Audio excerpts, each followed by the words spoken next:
Jai Hind everyone. So in this video I am going to talk about demarcation of maritime region as per the guidelines of UNCLOS, that is United Nations Convention on Law of Sea, or also known as Law of Sea Treaty.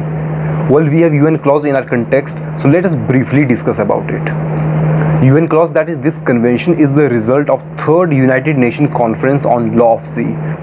This convention tells us regarding the rules and regulation and responsibility of a nation with respect to international waters and also management of maritime natural resources.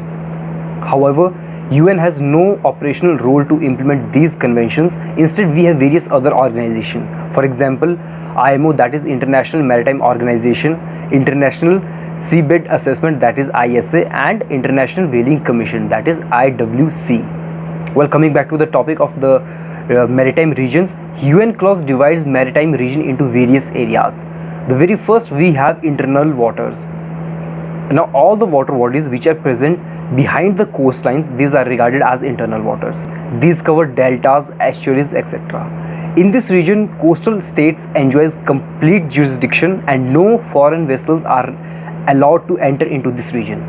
Now after the coastal line up to 12 nautical miles, we have territorial waters. Here also coastal states enjoys complete jurisdiction. However, foreign vessels are allowed with the passage, but that should be an innocent passage.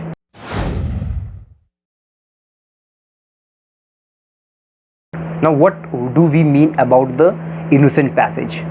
It means no spying activity, no polluting activities, or no environmental hazardous activity, no fishery business can be conducted in this region. And also any underwater vehicle or any underwater vessel need to navigate on the surface of water hosting their flag.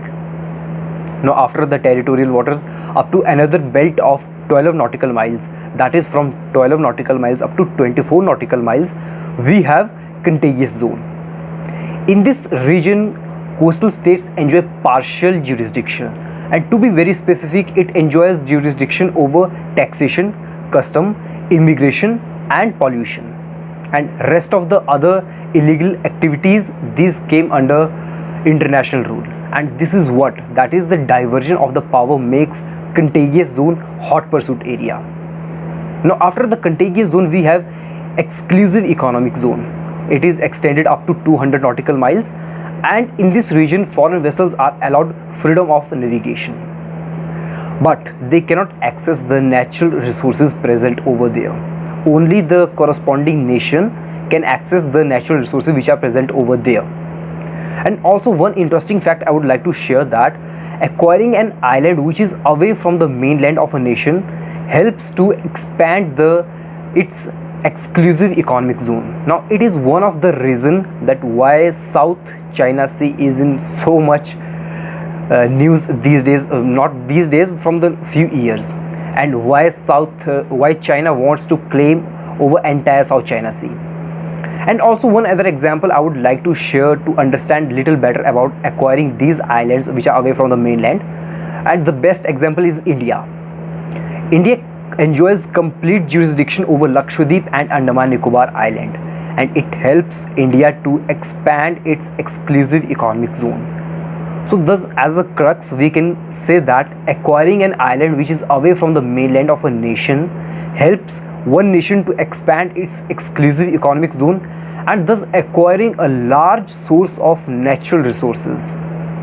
So with this, ladies and gentlemen, I would like to conclude my video, and in my next video I will come up with a related article, that is high risk area and the shifting of high risk area towards Indian coastal plain. Till then, Jai Hind, Jai Bharat. Thank you.